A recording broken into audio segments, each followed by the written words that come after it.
Hey, how's it going? Welcome, my gamer goblins. I'm gonna give you all a big old goblin wave. Don't mind the clipping, you know. Goblins just have to deal with a lot of clipping. That's how it goes. We're gonna do one of the new delves. This is the Sun Killer Sanctum, which is a bit of an extreme name, if I say so myself. Tier 3. So I'm level 89 right now. We're already finished with the campaign, and I kind of wanted to go over how I feel about Midnight so far. I am playing early access. I had access to the One beta, moment. so you know, may as well. I wasn't going to initially because my friends were saying, "Oh, we're not gonna have it." So I'm like, "Well, shoot, I'm not gonna play it then." Well, then they did, and they're like, "Hey, you playing with us?" It's like I didn't even know you had the freaking early access. I thought we were talking about this. But no, we've been playing together. We've been discovering all the new stuff. It's been a lot of fun. I feel like Midnight is a step in the right direction. It's taking all the lessons learned from previous expansions and putting them in a way that feels a lot better. I like the War Within. It had great content, it had great raids, great dungeons, all of that stuff. And of course, it introduced elves, which we'll be talking about shortly. But it had a really confusing and bad. Oh, I don't want to say bad. It had a very confusing narrative. And like you're jumping. I think I've said this before, but it's like three expansions in one, and they just tried to cram them together in the weirdest ways, and it didn't really work. I feel like we should have had a standalone expansion for the Earthen and the Nerubians. We should have had a standalone expansion for the Goblins, especially the Goblins. And we should have had a standalone expansion for Koresh. Like Voidstorm has more stuff in it than Koresh ever did, which is kind of baffling. Well, not that baffling because Koresh is a destroyed world, but you know, it shows what potential was there. As for the story, I actually really liked the story. I thought it was very well done for the most part. There's some nitpicks, as there always is. I don't like Erator being called a boy. Like as far as I know, he's like 40 in Goblin or not Goblin years. He's 40 in Elf years, I think, and he's seen some stuff. He's been around for a bit, you know. It's just weird. All these NPCs just calling him a boy. Like, is he really that inexperienced? Has he not learned anything? Is he really that naive and new and everything? It's like I don't know. It's weird. No, Eversong was great. The Haranier were great. I thought they were really interesting. The zone is downright gorgeous. Um, Troll stuff was really good. And yeah, Voidstorm was going to be the one I was fearing the most because I'm kind of tired of dealing with the Windrunners. But no, that went just fine as well, and I thought it was really fun.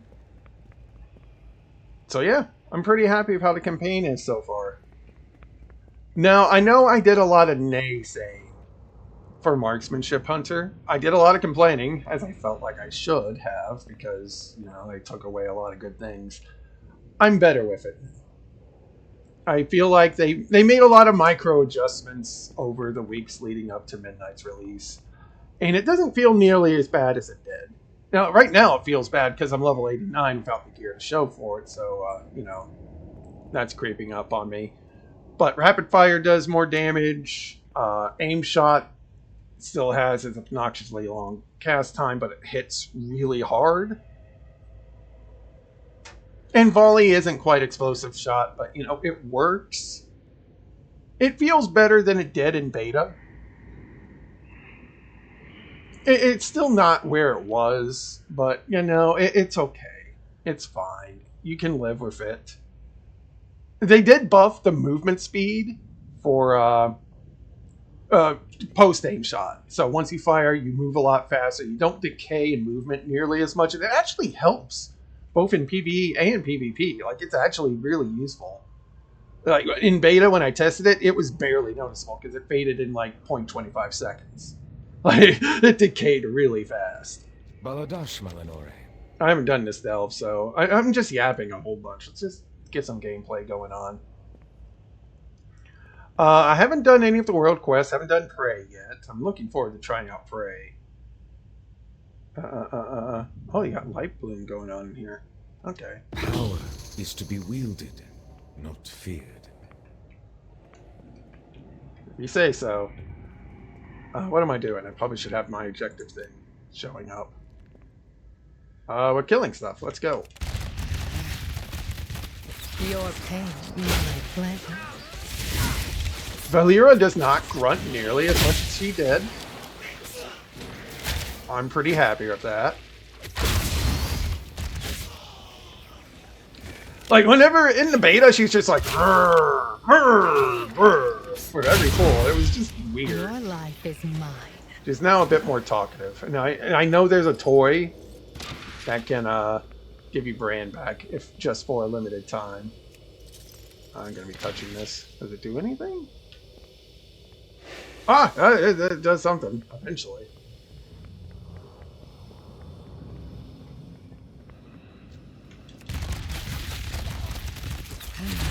Yeah, it's not an explosive shot, but it works.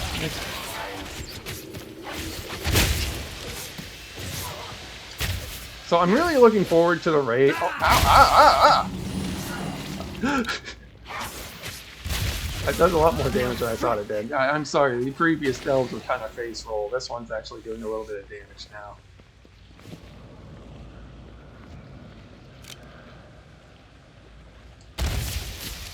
I know a lot of people are saying things about how it's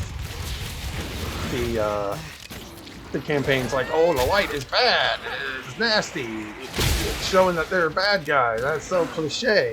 Is it? I mean, I think it's not even doing that. It's trying to say that, you know, anything can be used for anything. Like, even with modern day religion, you know, blessings, you're not going to get a blessing if you don't have intent, you know? I'll take that. Like, you can't ask the gods for something if you aren't going to go after that thing in and of itself. So it's like, yeah, you can use the light to hope for something good happening, but you can also use it to harm others. Just like you can use the void to help people out, but also use it to harm others. Like, good and bad is not tied to anything.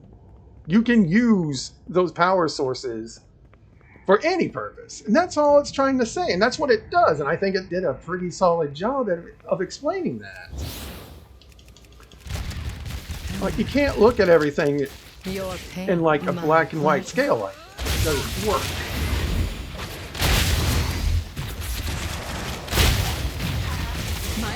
Man, a double tap spam combo is really good. Also Chakram, really cool. I guess if I had a complaint about the campaign, it's... I feel like the troll leader's sister, brother. I'm trying to remember. John, that's his name. Sorry, I'm still memorizing all the characters. There's a lot of characters. It's hard to do. But no, I feel like John is just... Well, I don't know why he's doing what he's doing. He doesn't like the lower. I understand that. But you're getting people killed for nothing. You would think that would give you a little bit of pause, but I suppose not. You could just say his sister is right and just, you know, deal with that.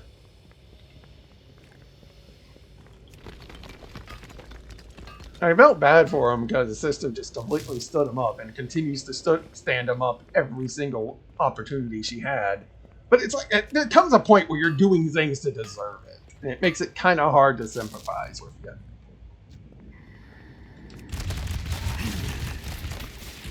Your pain, I did like the Ted Shoemaker thing. I should probably put spoiler warnings in this video now I'm thinking about it. I'll do that. I'll just have spoiler warning in the title or something. I mean, like I said, I really don't have any complaints about the campaign. And that was really the biggest worry I had about the story. Now strike. Because the TWW campaign, because it was so disjointed, just came all over the place. Came all over the place. Is that really how I'm going to say it? All right. It just went all over the place.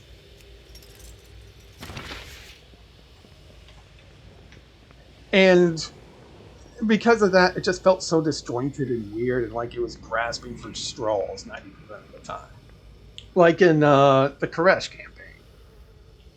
You had Lotus Walker just going like, trust me, bro. Trust me, the whole time. While Valyria is just super angry. Illyria, not Valyria. Illyria is just super angry and mad because Xalatath is just hanging around. She's like, haha, you're my favorite champion. Oh, you're the bestest champion. You're so good at murder and everything. You're the best.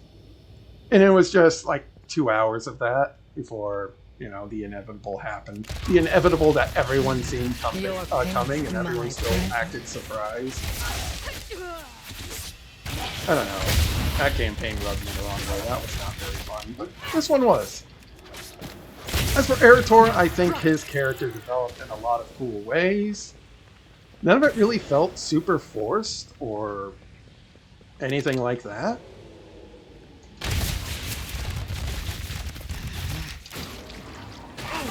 Like, he kind of grew in a natural way. I guess my question is, he's been around for it, but he's been doing stuff. It's just, he's not new to all of this. I guess he never really acted like he was new, but everyone else kind of did. That didn't work. I'm just not let that cast again.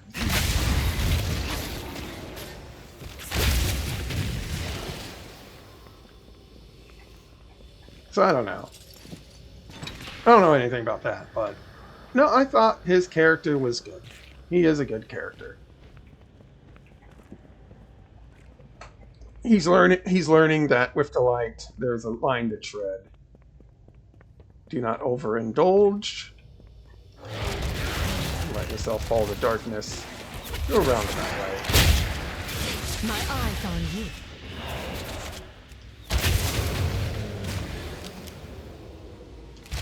I haven't done many of the side quests yet, but the ones I've done were really fun. I guess one of my biggest questions is why such a, like, they don't like the Void very much. Oh, that's bad. I need to stun him when he does that. I guess why is Fel so frowned upon all of a sudden? It may not be very sudden. I will admit openly that I'm not the biggest, you know, elf buff. I don't like elves kind of in general.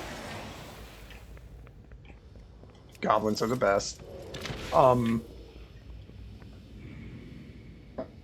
It's just I don't really know when they really were against Fel, because you know they were very close to Fel, too close, you may say. Especially when Kael'thas decided to sip on that Fel juice a bit too much. So I guess it does make sense if they suddenly decided, you know, this Fel stuff is probably not very good. Which is really funny to me because I believe canonically the Void is very weak to Fel, which is just chaos incarnate.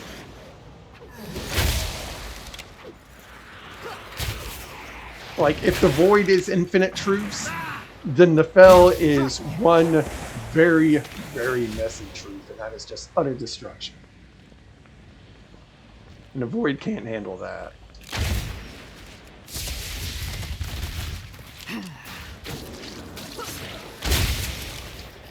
No, it's just, overall, I'm having a great time with Midnight. Like, it's hard for me to come up with complaints, because really, this early access period hasn't been really buggy. There's been one bug that I've experienced, and it's this side quest called Abundance, where you can get some currency to buy some cosmetic stuff and some profession knowledge.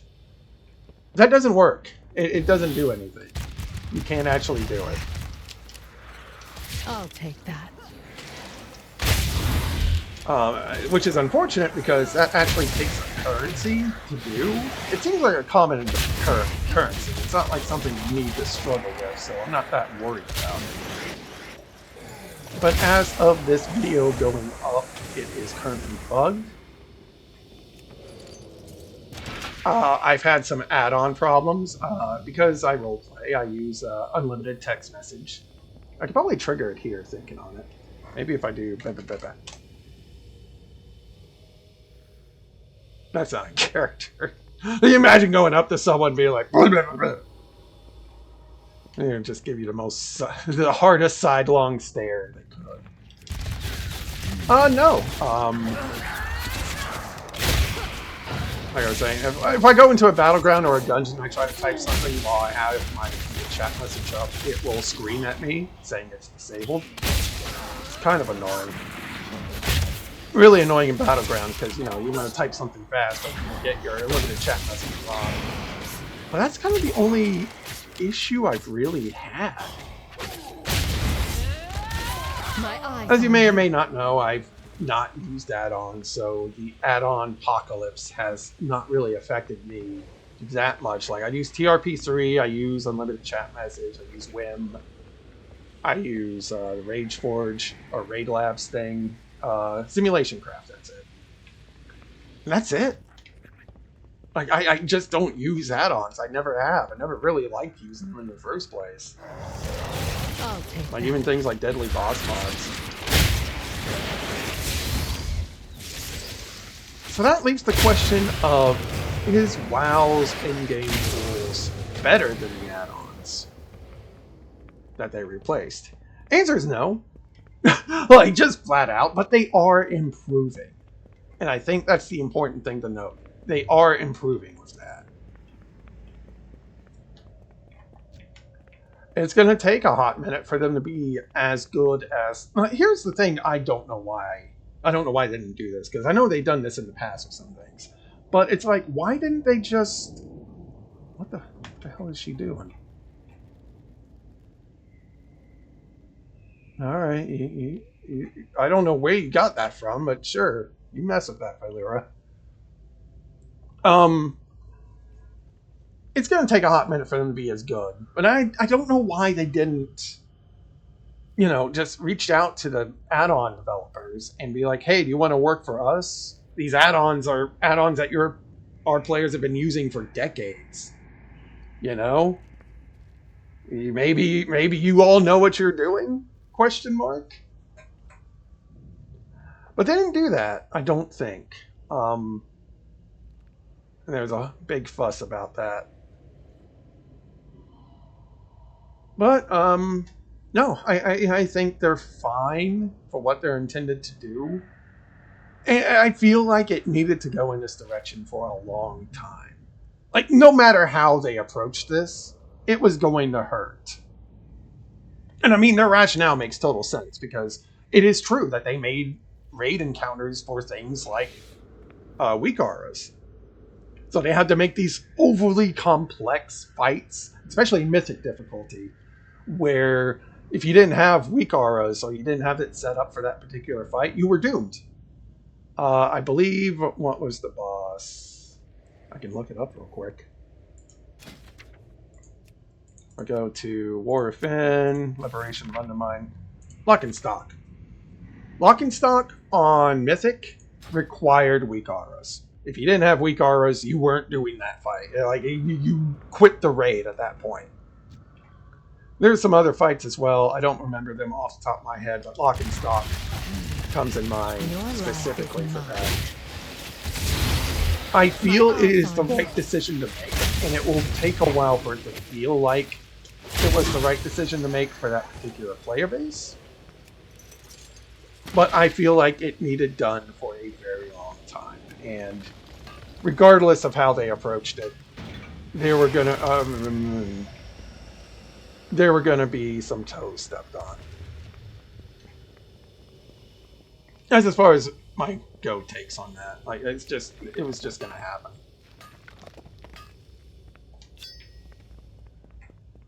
We don't need to fight here, so that's what you do.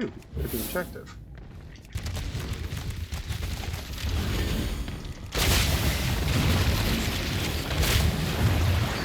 I mean, outside of that, like, I'm having a great time. I'll take that. Like, this is probably the most fun I've had at WoW in a long time. I enjoyed the zones.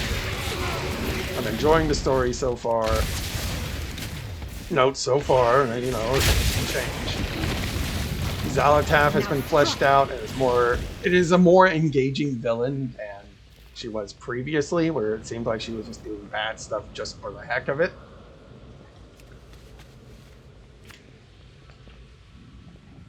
And, you know, I'm going to try to be a bit less negative. You know, like, that's the thing. I think this was talked about pretty recently. But it's like, whenever you're leaving feedback, it has to be negative, right? Because why would you leave feedback if it's not negative? You want things to be better, so you leave feedback pointing out what you think is wrong. Hope that the responsible party ends up trying to improve it, right?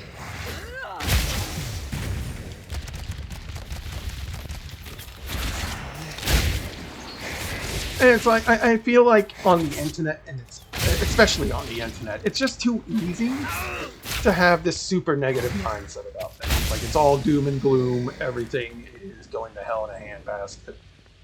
How it goes.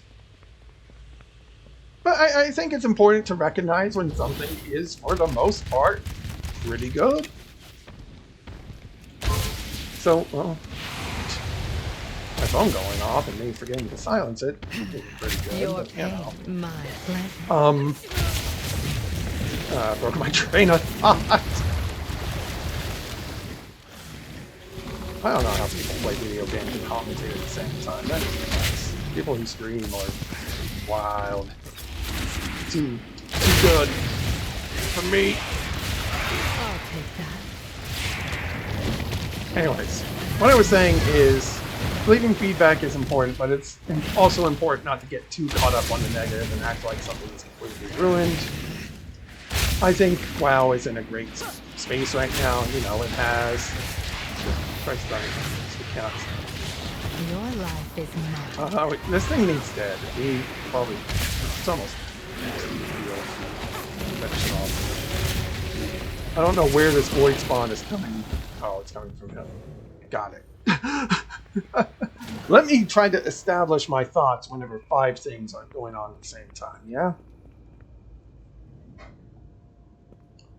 It's important to not dwell on the negative. Leave your feedback, hope they make it better, explain why it needs to be made better, and go from there.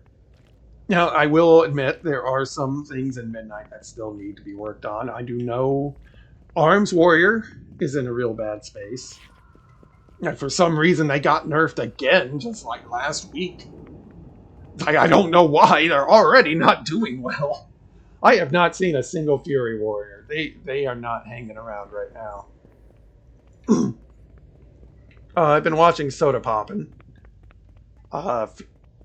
Feral does not seem to be particularly in a hot space right now.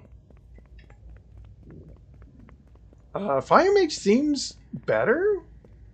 I have been seeing Fire Mages go around because, you know, it's the Blood Elf thing. Like, Fire Mages kills us. So I've been seeing them around. I don't know if it's any good or not, but I see them, so I guess it's doing something right. Windmaster Monks. Is it Windwalker or Windmaster? It's Windwalker. Windmaster. Windwalker Monks, I've seen a few of. They're still around. And I feel like it's kind of the same realm of it's just fun to play, so whatever. If it underperforms, it underperforms. But, no. I mean, I feel like the game is in a pretty good space right now. It really just depends on if they can keep it going. So we will see once the raid is released here in a couple weeks what happens. But I'm hoping for the best. I'll take Just that. right now I'm having fun with the game. I'm having a lot of fun with the game. Like I feel like they knew that the expansion needed to do well. Like, this was very important. Midnight had a lot more hype associated with it than a lot of other expansions did. So they gotta nail it. And so far, they're nailing it. Housing is a cool thing. I mean, it's great to have housing. It's just also important to make sure, you know, the actual game of World of Warcraft is also good, and so far it is. And I keep hoping for a weapon. I'm still using my gun from the War Within. I got upgrades for just about everything else. Still need bracers. Bracers and gun. No, here's something I can complain about. There hasn't been a single gun in any of the quests I've done. You tell me none of these elves ever learned how to use a gun. I'll tell you, us goblins are going to be making Silvermoon a totally different city by the time we're done. I'll tell you what. I'll be crafting my own gun once the crests are available. Probably going to wait until the raid is released. Because that will probably give you a free, like, champion tier crest. Kind of like other raids did in the past. Also, the Delvo bot, it's goblin themed now. I've noticed that. I'm happy for it. The good old red and green.